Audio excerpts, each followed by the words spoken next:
K98 Talk is expanding its lineup for 2015.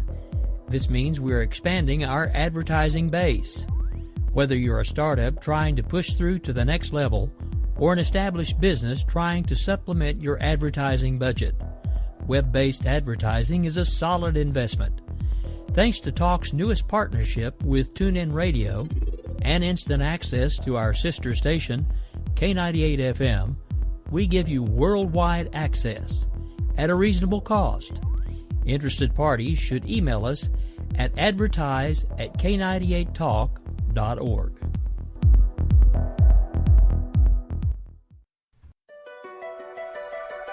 The leader in talk radio on the Internet, right here on K98 Talk and the Spark Radio Network.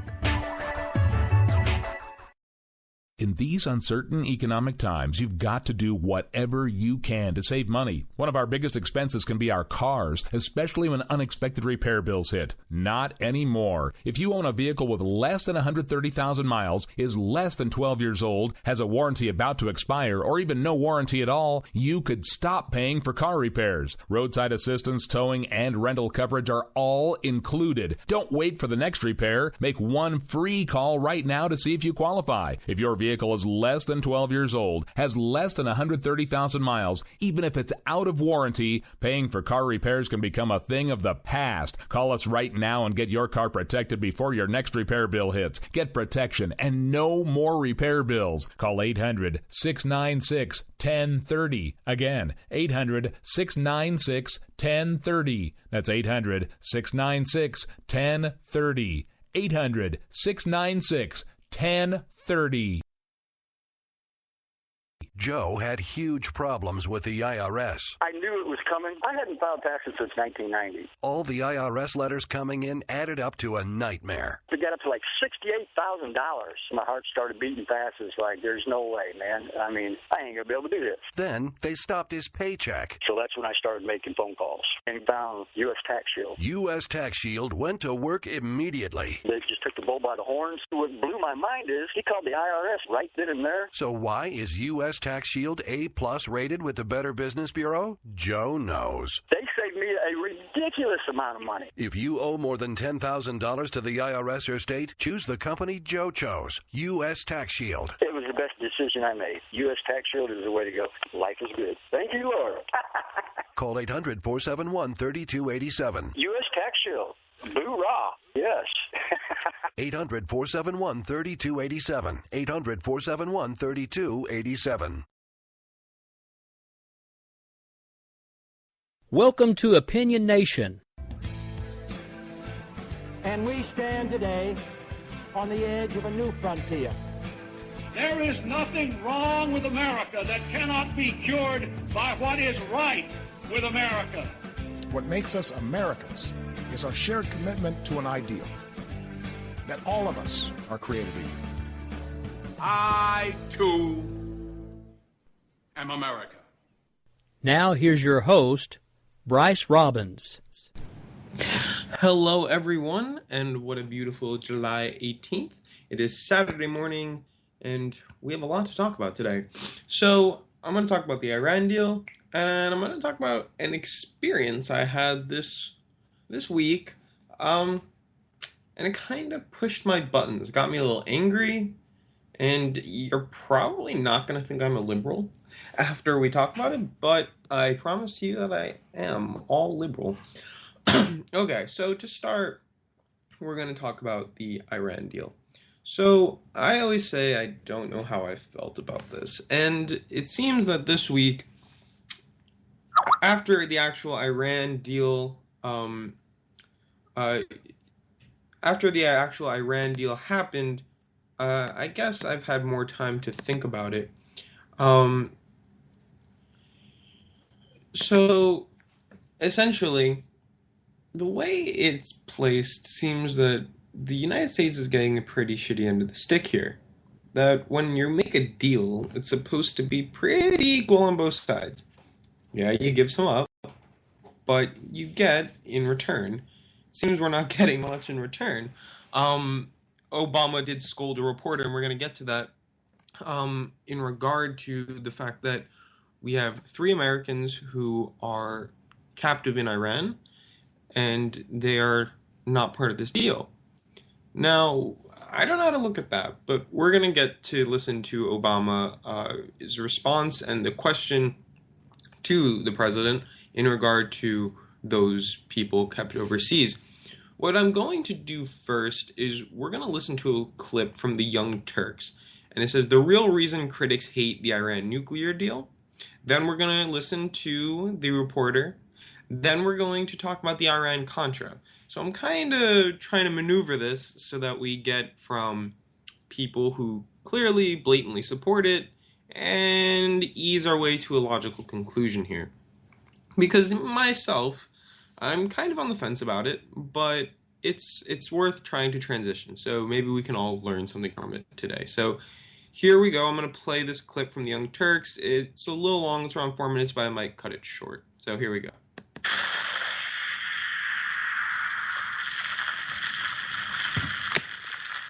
Now, there's something wrong in people's reaction to the Iran nuclear deal. Because if what they're saying is true, it makes no sense at all.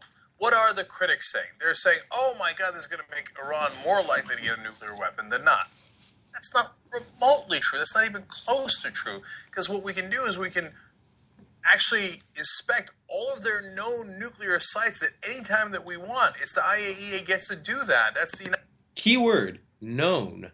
If you're trying to do something bad, normally it's not known. That's like saying gun control or gun regulations make sense because it will stop people from using them inappropriately. No, if you break the law and you're going to go shoot people, normally you'll probably break the law when obtaining that gun. Okay, back to the video. United Nations, we're in their business, right? And they have to stop all the nuclear program. Now they have... Wrong. We are not in their business. They have 28 days, as Rick stated before in the last episode, for us before we get in their business. A somewhat legitimate point in that if we're going to non-known nuclear sites, like a military site, where they might be surreptitiously doing some sort of nuclear energy program, in order to get to that, it could last as long as 24 days. But from Iran's perspective, they're like, what do you want us to do? Just let the Americans into any military site we have at a moment's notice? Or even the United Nations into those sites? No, there has to be a process. You have to have some legitimate reason for thinking we're working on... Why? They're known to be affiliated with terrorists.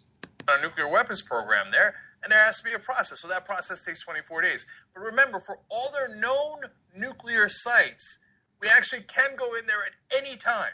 And if they're cheating in any way, this deal is over, okay?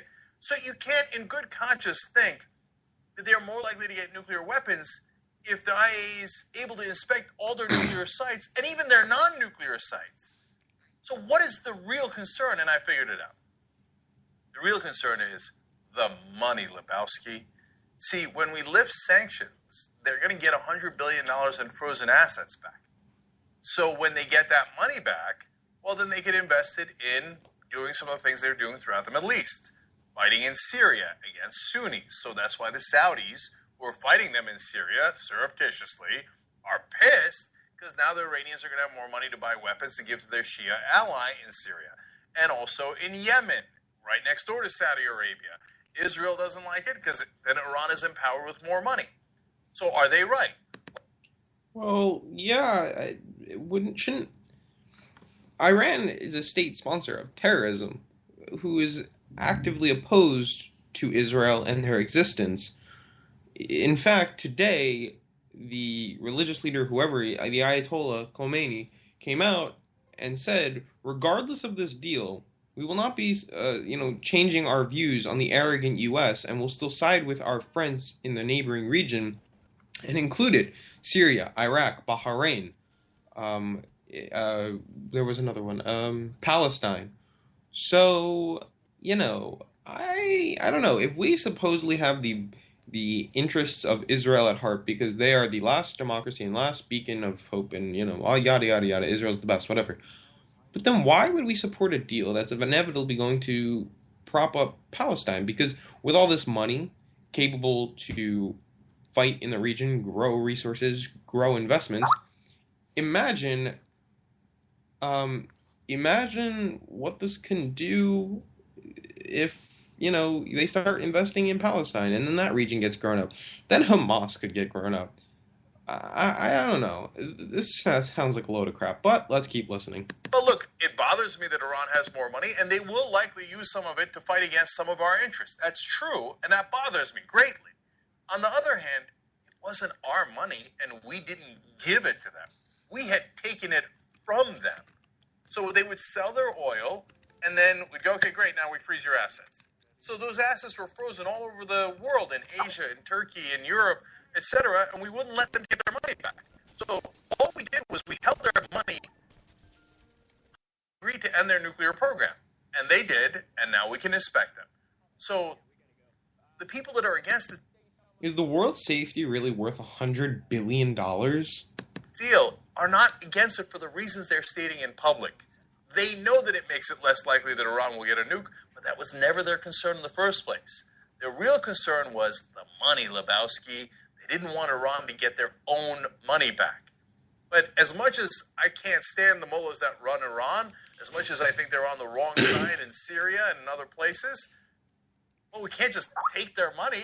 In fact, we did, and we got something in return for it, which is amazing, but we can't keep it forever. The only other answer is if you try to keep their money forever, you're going to and you say you can't do your nuclear program and they continue, well, we're going to have a war. See, the guys on the right wing, they don't mind that war. But we all greatly mind that war. It's one thing when we're right and we're doing justice. It's another thing when we're wrong. So in this... Wait, what the fuck are you talking about? Justice? Justice... Again, this country is a state sponsor of terrorism. Bullshit, the right doesn't want war. I mean, you honestly think... this is something that bothers me. And Rick just kind of mentioned it on our feed here. It's like this whole notion that the right wants to go to war. That is such a play up by the media.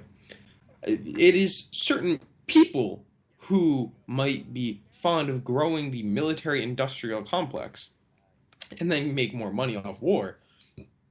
For example, I gave this quote last episode. 29 congressmen and senators have invested their have invested in stocks in Northrop Grumman, Lockheed Martin, and Boeing, I believe, or one of the other military contractors. So yes, many people do have vested interest in the military, but I don't know if it's plausible to say they want to go to war. Yes, it's about the money, and yes, it was their money in the first place. That's the money they get back. That's what all the anger is about. But they can't say it in public, because saying it in public doesn't sound good. Hey, can't we just keep stealing their money? And the answer to that is no. No, you can't. Okay, well, we were not stealing their money. Their money was invested into our, into assets that we held. And that's how they were making money, because it's called investments. And if you're investors, you don't like them, and they gave you their money, and they're really doing something bad, yeah, screw them. That's politics. Take their money and be a bitch to them.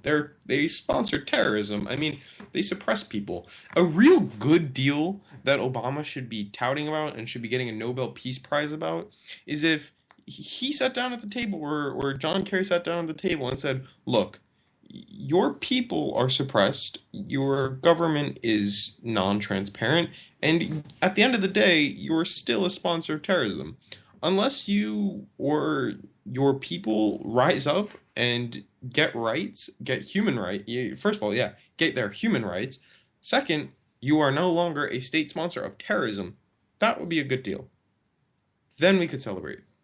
But at the end of the day, we still have an eye on Iran as if they're still an enemy. So that is a problem. Now, I would like to mention, however, about some supporters of the Iran deal. Bernie Sanders, of course. But I'm not really going to talk about him, because somebody who gave an interesting quote about it would be Ron Paul. Now, you see, Ron Paul mentioned how during the Cold War, Ronald Reagan signed a treaty while Russia had 30,000 missiles. So, at the end of the day, they were still an enemy. We were still pretty close to having conflict, but we still came to an agreement. So yes, we can go back and we can play different quotes or different, feeds about world leaders making big mistakes, as I will play shortly, as I played the same one in our last show. Um, but at the end of the day, we really don't know how this one will go, because perhaps it will be successful. Perhaps it will do as history has done and failed. But again, we really don't know. Now, something I thought was kind of humorous was the the the CBS reporter, Major Garrett, and his question to Obama. So what happened was, during this deal, a lot of people have become outraged that in this negotiation, the captive Americans overseas in Iran were not dealt with in this negotiation. So as a result, the president got a pretty hard-hitting question, and I'm going to play that now. Direct relationship. Okay. Major Garrett.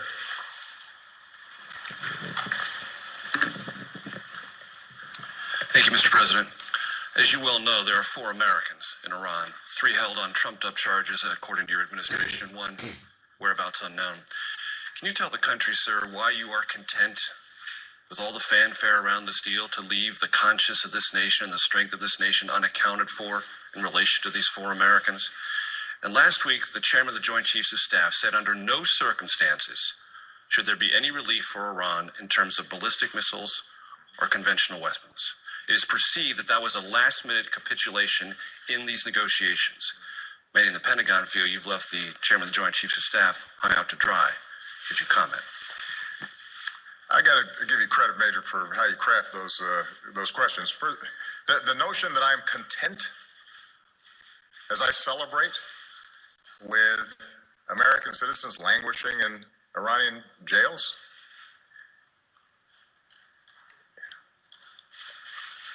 Major, that's nonsense. And you should know better. I've met with the families of some of those folks. Nobody's content. And our diplomats and our teams are working diligently to try to get them out.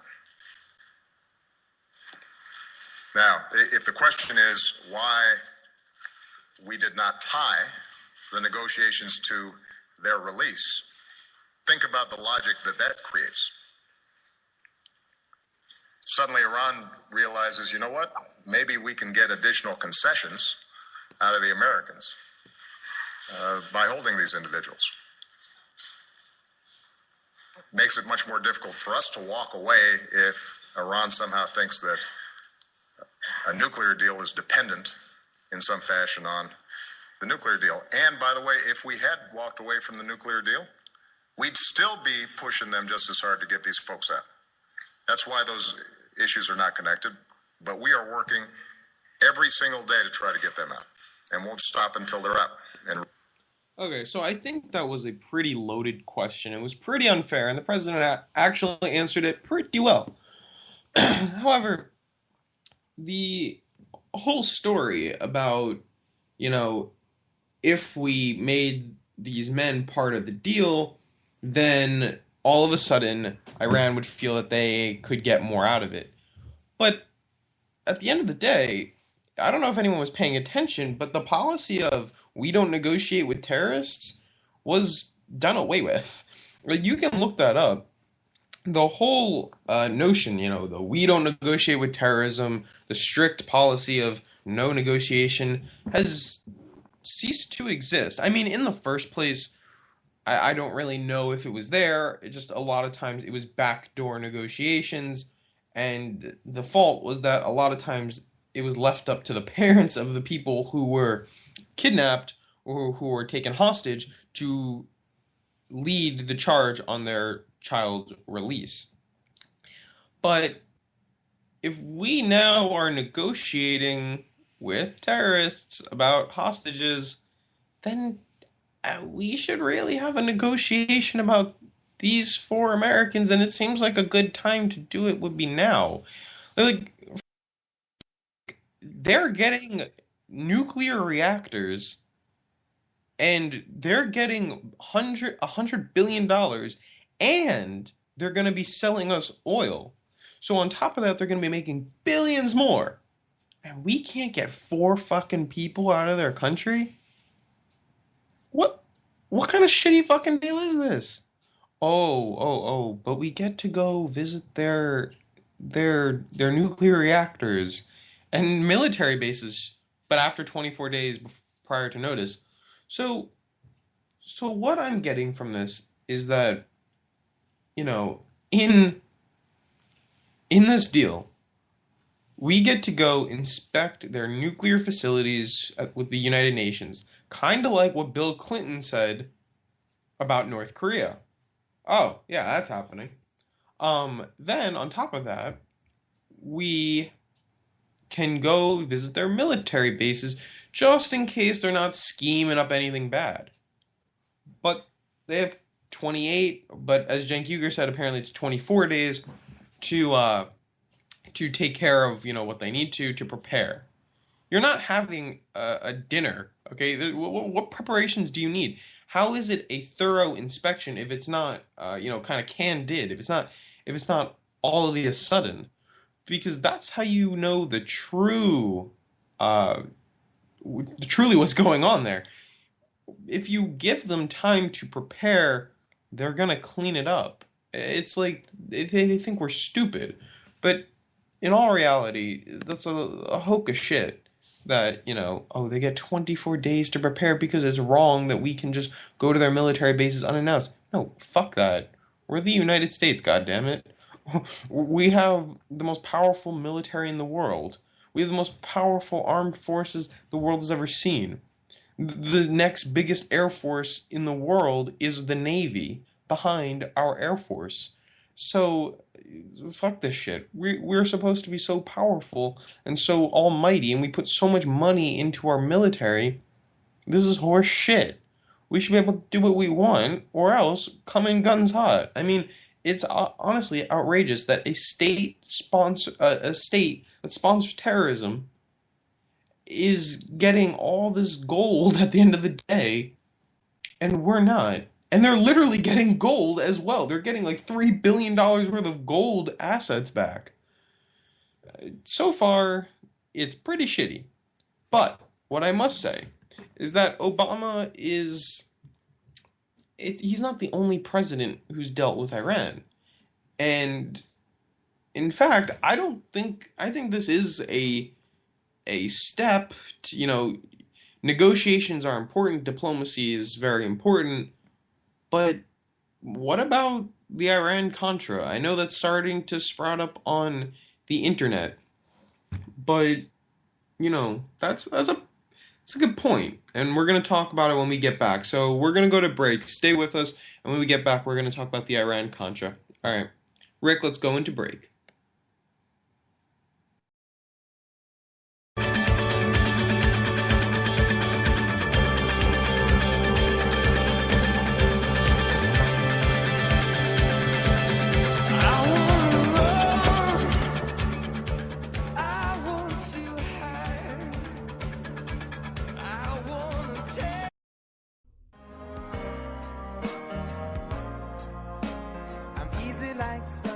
Wondering why you're up early with us on a Sunday morning making a cocktail?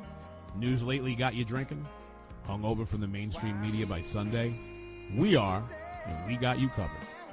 We sure do. We got your hangover cure for those weekly news blues. So sit back, top off your mimosa, and add some Baileys to that coffee. Take a match to your copy of the New York Times. Light, funny, and oh yeah, news with booze. And a lot of laughter. Welcome to Bloody Marys and Broadsheets.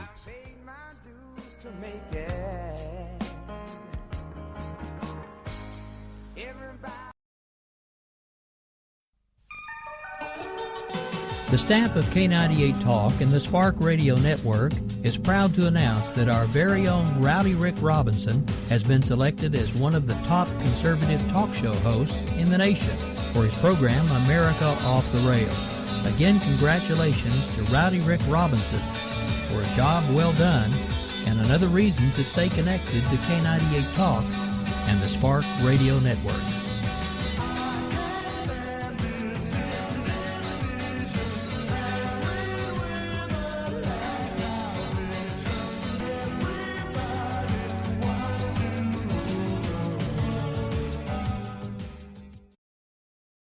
We will never fully understand what we've asked of our military service members or their families, asking them to put themselves in harm's way, to endure it all.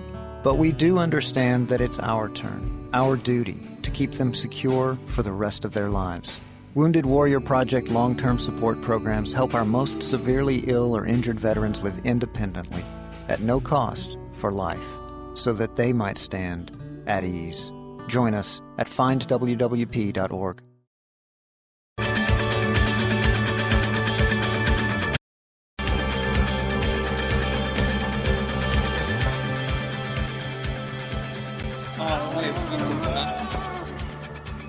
So now we're going to talk about the Iran-Contra and how it's kind of contradictory that, the right is shitting on Obama's Iran deal. So now I'm going to try to flip-flop here, and I'm going to try to give you both aspects here.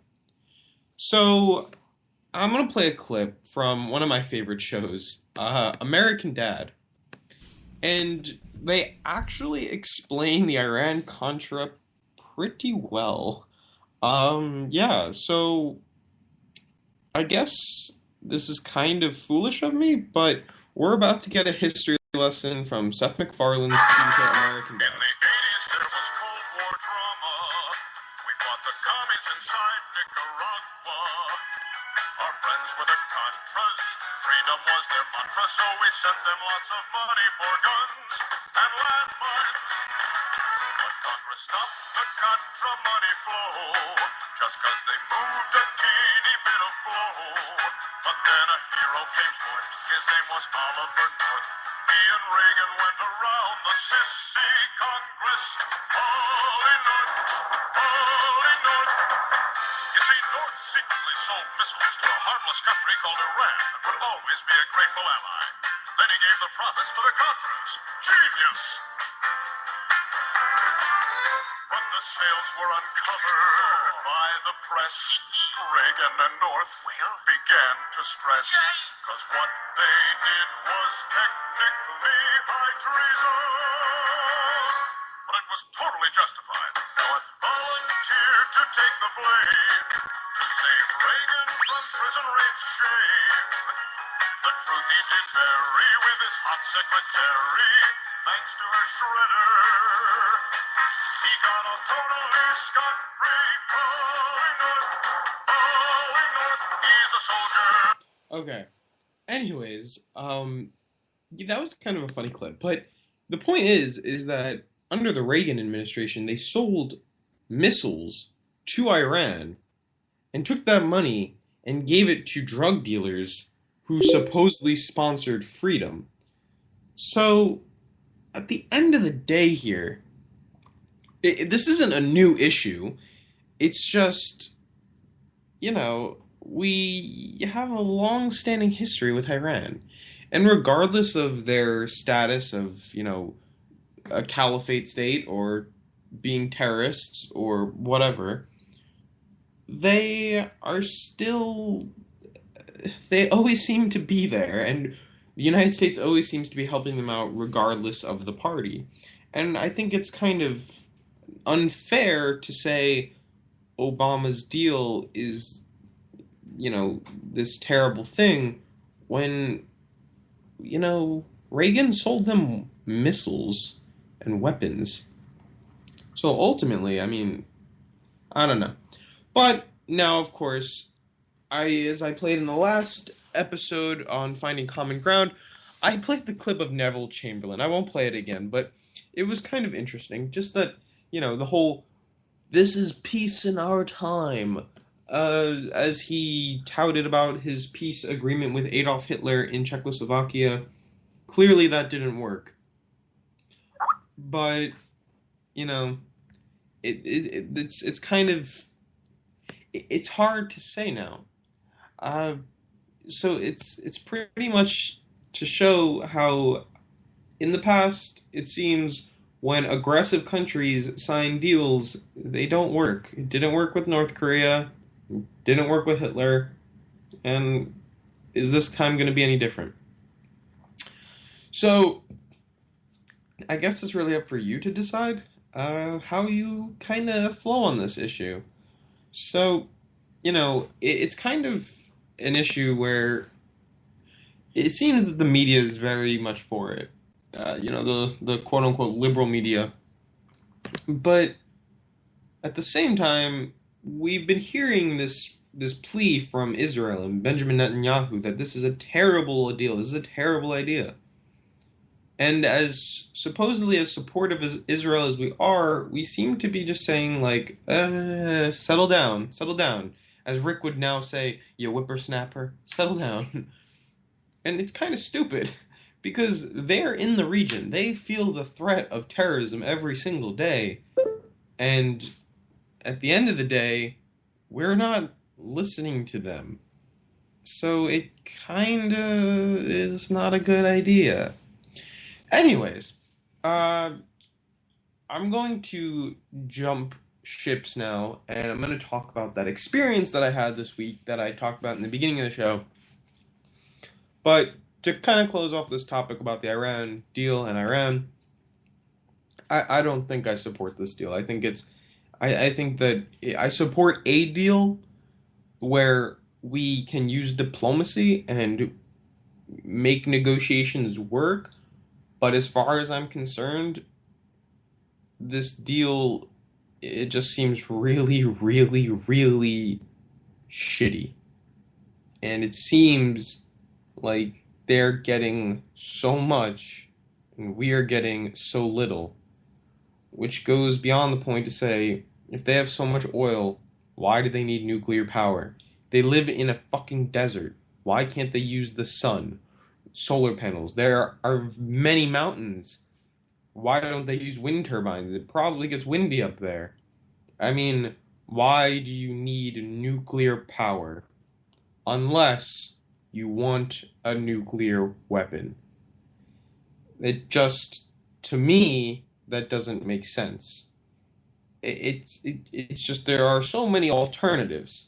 Why don't you burn your trash? Waste energy power plants. That's what they do in Sweden. Again, solar panels, wind turbines, wave energy. I don't know. Especially because the fact that they live in the Middle East. It's freaking sunny all the time. But, no. They need nuclear power. And on top of that, I know I'm going over even though I just said I was going to jump ships.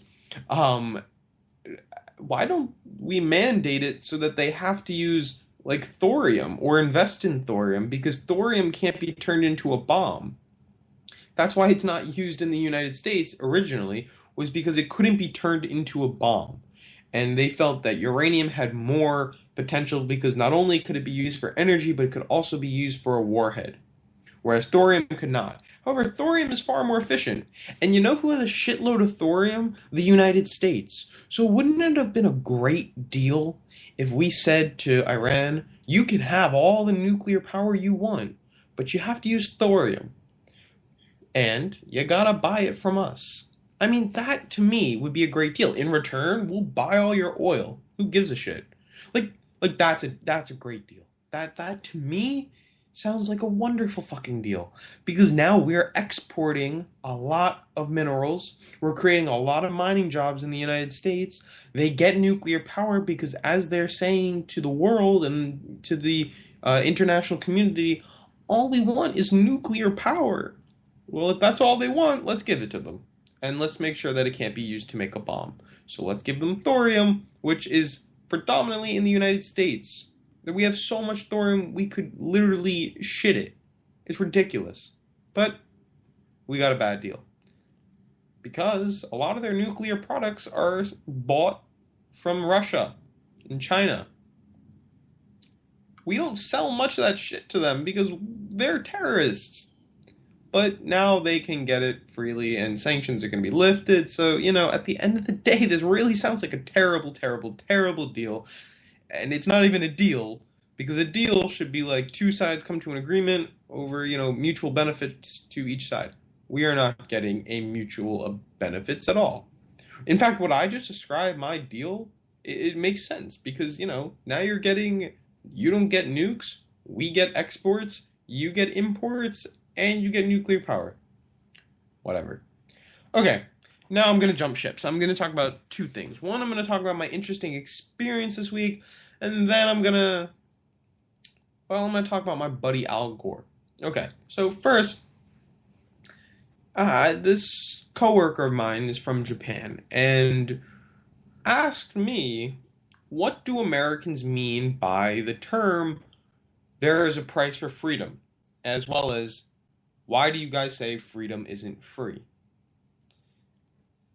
And I gave an honest answer.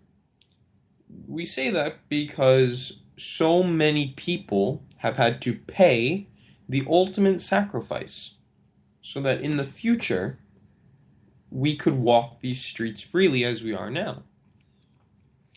Well, I clearly struck a nerve because they responded to me, you think, oh no, excuse me. I also added on, we also take on this role for the world, being a sense of a global police force.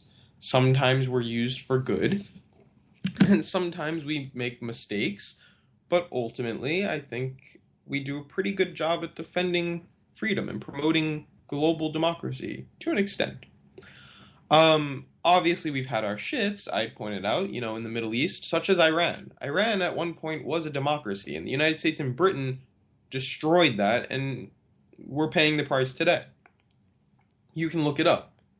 That's all our fault. Anyways, I clearly struck a nerve because the response was, well, you guys take on that responsibility to, oversee the world. And then I was told, freedom? There's no freedom. You guys wrote Japan's constitution. And all this stuff about how the United States are imperialists and we don't promote freedom. And I was so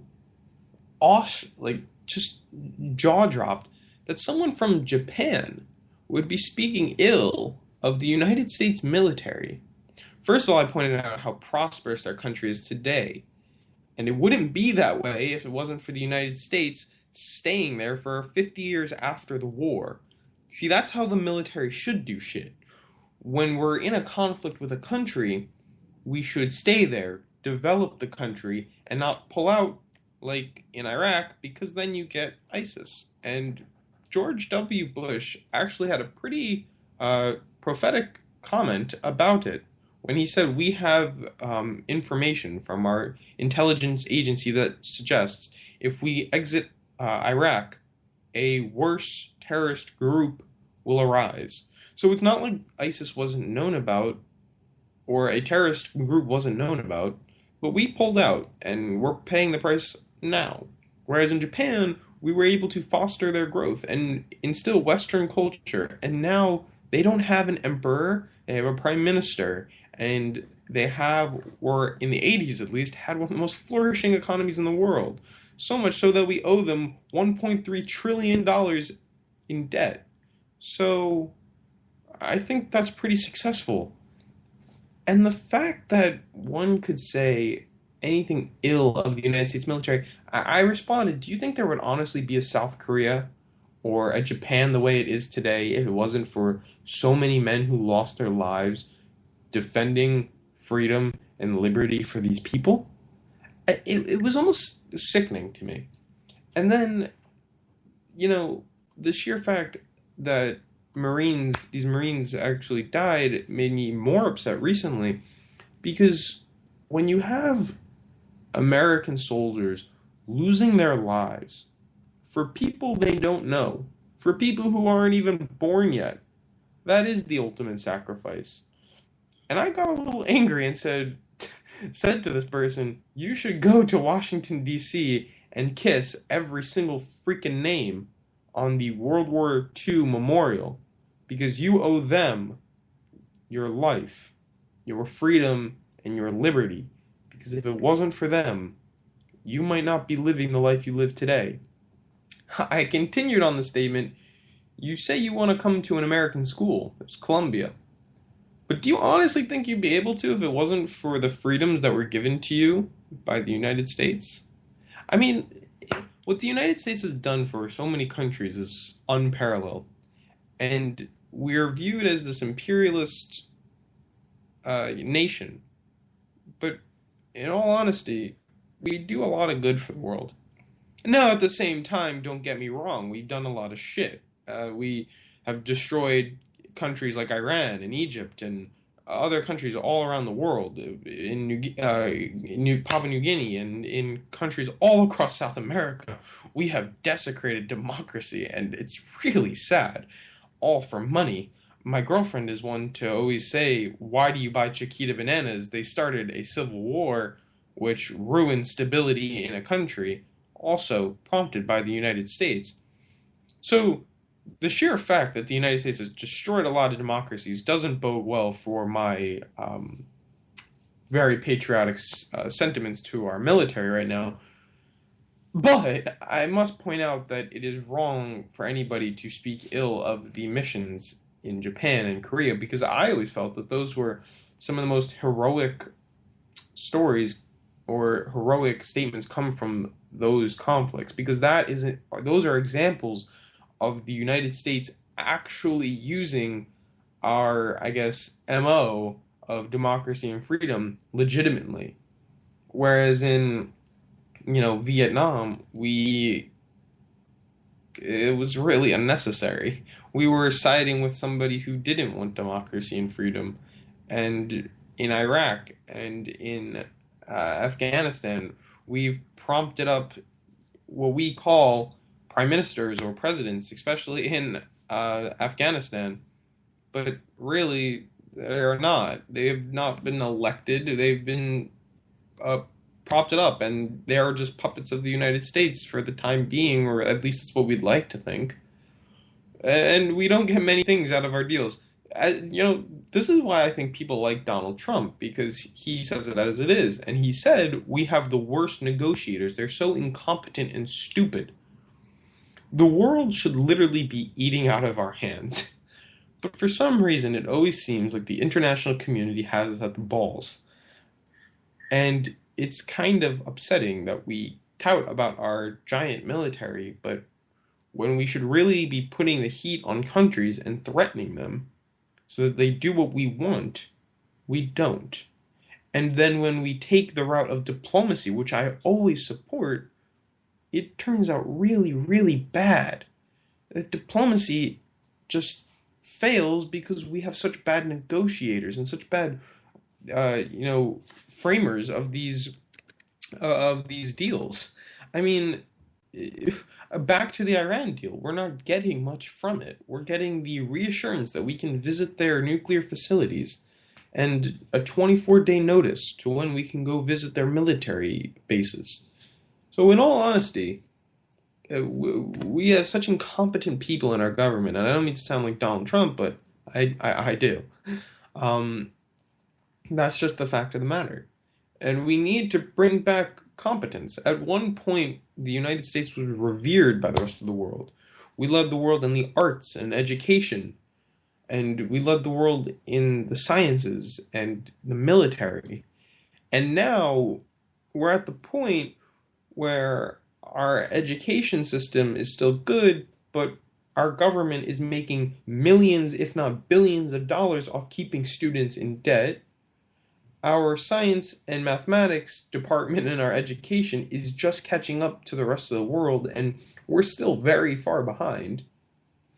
In regard to the military, we're at the point where we've sold so many F-16s and Apache helicopters, which, by the way, are at one point were noted as the pinnacle of military dominance. We've sold them to so many different countries. For example, we sold, I think it was 19 Apache helicopters to Bahrain, and then they were used against their civilians who were protesting.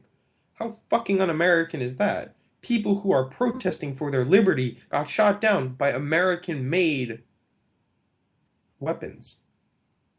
So point is, we sell our weapons, and now we have to put $1.5 trillion into the F-35 program, which is a failure, and has been hacked by China. So why are we making so many mistakes? Why are we stumbling so much? To the point where the rest of the world has caught up to us.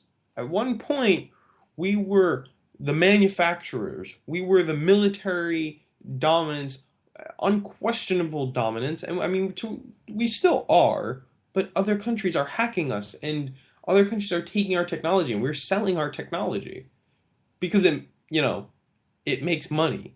That is true. Cenk Uygur should have said, "It makes money, Lebowski," to this, because that is an issue. As Dwight D. Eisenhower once put it, beware of the military-industrial complex. That might be one of the biggest issues we have, is that. I mean, we bow down to corporations, Citizens United. We have a lot of problems in this country that are just starting to arise because we are slowly but surely falling out of our place as the world's #1 dominant country. And it's sad because we're doing everything we think we can to stay on the top. We're exploiting our own rights, with the NSA and shit like that because we can't get our shit together. And that's because of incompetent leadership and government, not because other countries are actually doing it better. They're just saying, God, look at these idiots. And then they're taking advantage of us. So, maybe we should get back to when we were smart and savvy and good deal makers, and we were the leaders in the international community. Not the jokes that we are today. Okay, but anyways, I'm going to end today talking about something kind of random. I'm going to talk about Al Gore on Arctic drilling. And Al Gore, the guy who said he invented the internet, just called Obama crazy. So let's just have a listen to this interview he did with The Guardian News. It is focused primarily on the larger goal of making this transition and finding a solution for the climate crisis. We've got Barack Obama going great guns on climate change, but we've also got the Republicans doing everything they can to stop him. And so where are we really? How do you feel about the prospects of a climate deal, a strong climate deal from Paris? Well, I think we are going to see a Paris Agreement. I think that's assured at this point. And the new architecture of this agreement makes it far more feasible to actually get an agreement that all nations sign up to, because they're selecting their own goals. When I say strong agreement, I mean limit warming to 2 degrees. Yeah, I think it's too early to conclude that it won't succeed, not only in getting an agreement, but in getting one that might actually fill the bill. But even if it falls a little bit short of the 2-degree threshold, it will definitely lend a tremendous amount of momentum to an historic transition that's now well underway, away from carbon-based energy and toward renewables, efficiency, battery storage, and sustainable agriculture and forestry. I think that attitudes shifted slowly at first, but then in a crescendo. Climate is now on that matrix. The change is inevitable. I think it's well underway, but we are in a race against time because we're still putting 110 million tons every day of global warming pollution into the atmosphere as if it's an open sewer. But it's exciting to see the advances in renewables and the better way ahead. Let's talk about the Pope. What do you make of the encyclical? I mean, in terms of what its message is about how, the ties between climate change and poverty and equality, his framing of this as a moral question. I was absolutely thrilled to the marrow of my bones by the clarity and forcefulness of his moral leadership. He has a mantle of moral authority that is connected to his advocacy for the poor, as Jesus said, the least of these. And I think it has touched people's hearts all around the world. And I think that it's making a profound difference in the shifting of attitudes on climate. One of the things the Pope says, it's kind of an anti-capitalist message, isn't it? That the way our economic system works now is not good for the people, or the poor people, is not good for climate. But you have seen capitalism as the solution for climate change. Isn't that right? What I have argued is that we need deep reforms in capitalism. The Pope, in his encyclical, said that those responsible for harmful pollution should pay the price of that pollution. So that's already an interesting way to go about it, that, capitalism can beat climate change. And to a large extent, when we have people like Elon Musk who are developing batteries that can store insane amounts of energy, it bodes pretty well for Al Gore's argument. Or some of them flooded. But the main point here is he's talking about the 2015, what's coming up, treaty in Paris that's going to be happening in regard to climate change. Now, eventually in this interview, he gets to the point where he talks about the Arctic drilling. And I was thinking about fast forwarding to it, but then I thought about Rick and how he has to listen to Al Gore's voice. So I kind of let it continue to play, but I'm just going to sum it up because I honestly don't want to listen to it anymore. Al Gore criticizes Obama on the climate change and calls him insane for allowing Arctic drilling. And luckily, Shell won't be able to begin their Arctic drilling for at least another 8 to 10 weeks. But what's amazing is that we've had so many oil spills, whether they're pipelines or they're from offshore drilling. Why would we go to the Arctic Circle to begin drilling? My God, are you still talking? I love Rick when he plays that. But, how the hell are we going to go to the Arctic and do this when we can literally turn now to our supposed buddies in Iran who are going to be shipping us shitloads of oil? It makes no sense. And it's honestly because Shell is going to turn such a massive profit if they can have one successful well. And that, to me, is disgusting. Because now, for whatever congressman or senator supports Arctic drilling in the future, because eventually this is going to come to be, well, welcome to another $100,000 in your campaign fund. That's just what it is. So, I'll end today on this. We need better leadership when making deals, because our deals really suck, and we have incompetent leaders who make these deals. Because again, we get shit out of our deals.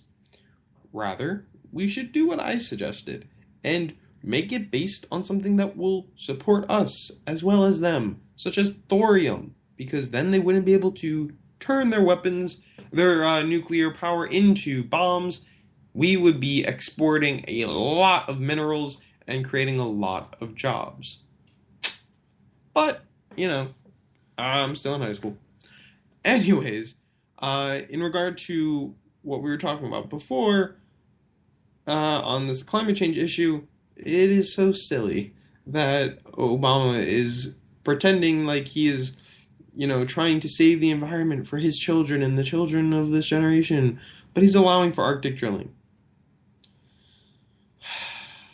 Whatever. You know what? Donald Trump's in first place for the GOP poll, at least a recent one I saw. And he was in second place, only a couple points behind Jeb Bush. And Jeb Bush just shot himself in the foot by coming out saying he would not repeal the Iran deal. So, the way it's looking, Donald Trump's doing pretty well. And if he can do pretty well, Bernie Sanders can do pretty well. And if Bernie Sanders can do pretty well, I think Bernie's going to win. I just had to throw in some Bernie because his ears are bleeding from all the Al Gore, and I just had to kind of throw it in his face that Donald Trump is actually doing so well, and it's totally hurting the GOP. And on top of that, Bernie Sanders is gaining traction. So, you feel the burn? Alright, everybody. Feel the burn, and that's all we got for this week. We'll be back next week, same time, same place. Catch us on Facebook on Opinion Nation News. Tweet us at OPNAT News. That's OPNAT News. And, the station's growing, and hopefully so is Opinion Nation. So, everyone have a great week. Feel the burn.